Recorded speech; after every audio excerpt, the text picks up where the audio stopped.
The Stranger by Albert Camus, Chapter 5. Raymond called me at the office. He told me that a friend of his, he'd spoken to him about me, had invited me to spend the day, Sunday, at his little beach house near Algiers. I said I'd really like to, but I'd promised to spend the day with a girlfriend. Raymond immediately told me that she was invited too. His friend's wife would be very glad not to be alone with a bunch of men. I wanted to hang up right away because I know the boss doesn't like people calling us from town. But Raymond asked me to hang on and told me he could have passed on the invitation that evening, but he had something else to tell me. He'd been followed all day by a group of Arabs, one of whom was the brother of his former mistress. If you see him hanging around the building when you get home this evening, let me know. I said I would. A little later my boss sent for me, and for a second I was annoyed, because I thought he was going to tell me to do less talking on the phone and more work. But that wasn't it at all. He told me he wanted to talk to me about a plan of his that was still pretty vague. He just wanted to have my opinion on the matter. He was planning to open an office in Paris, which would handle his business directly with the big companies on the spot, and he wanted to know how I felt about going there. I'd be able to live in Paris and to travel around for part of the year as well. You're young, and it seems to me it's the kind of life that would appeal to you. I said yes, but that really it was all the same to me.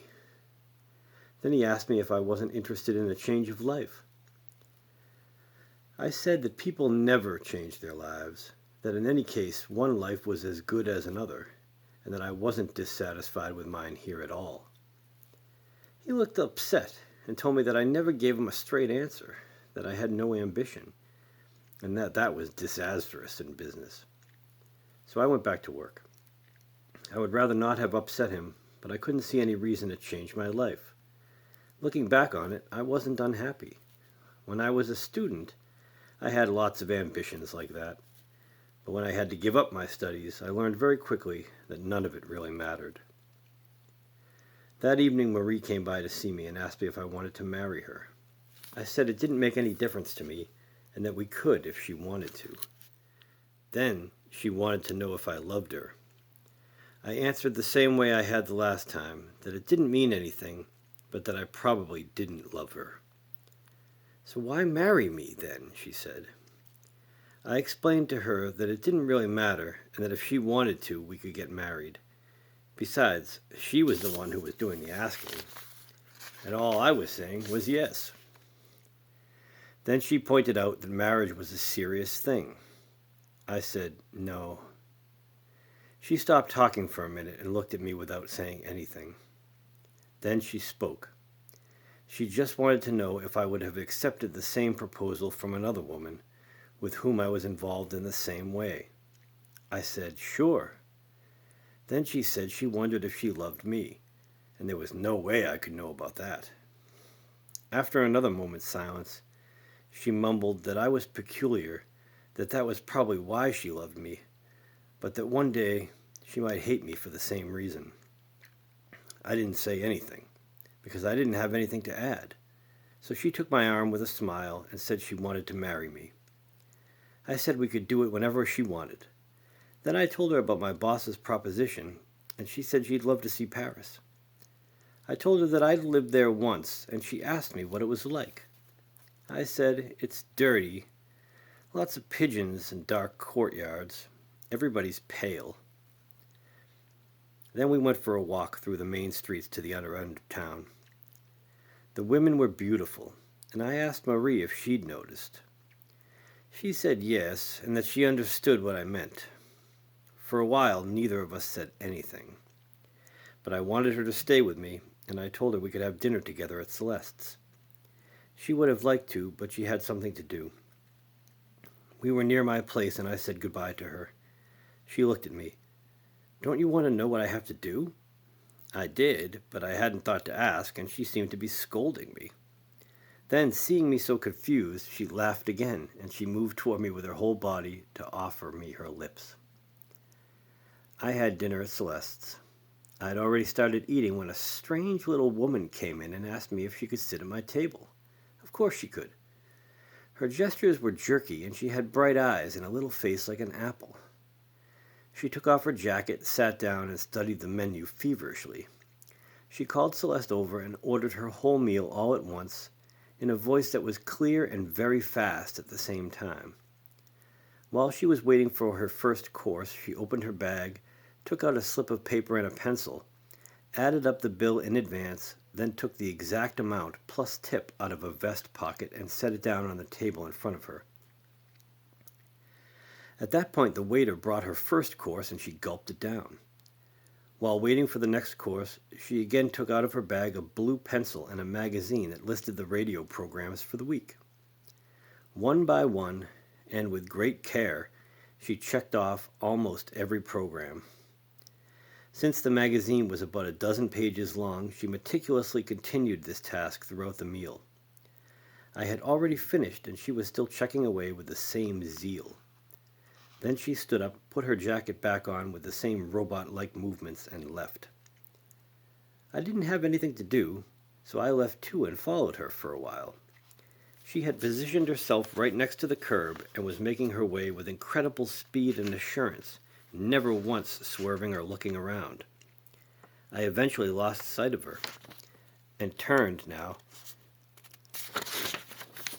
back. I thought about how peculiar she was, but forgot about her a few minutes later. I found old Salamano waiting outside my door. I asked him in, and he told me that his dog was lost because it wasn't at the pound. The people who worked there had told him that maybe it had been run over. He asked if he could find out at the police station. They told him that they didn't keep track of things like that because they happened every day. I told old Salamano that he could get another dog, but he was right to point out to me that he was used to this one. I was sitting cross-legged on my bed, and Salamano had sat down on a chair in front of the table. He was facing me, and he had both hands on his knees. He had kept his old felt hat on. He was mumbling bits and pieces of sentences through his yellowing mustache. He was getting on my nerves a little, but I didn't have anything to do, and I didn't feel sleepy. Just for something to say, I asked him about his dog. He told me he'd gotten it after his wife died. He had married fairly late. When he was young, he'd wanted to go into the theater. In the army, he used to act in military vaudevilles. But he had ended up working on the railroads, and he didn't regret it, because now he had a small pension. He hadn't been happy with his wife, but he'd pretty much gotten used to her. When she died, he had been very lonely. So he asked a shop buddy for a dog, and he'd gotten this one very young. He'd had to feed it from a bottle.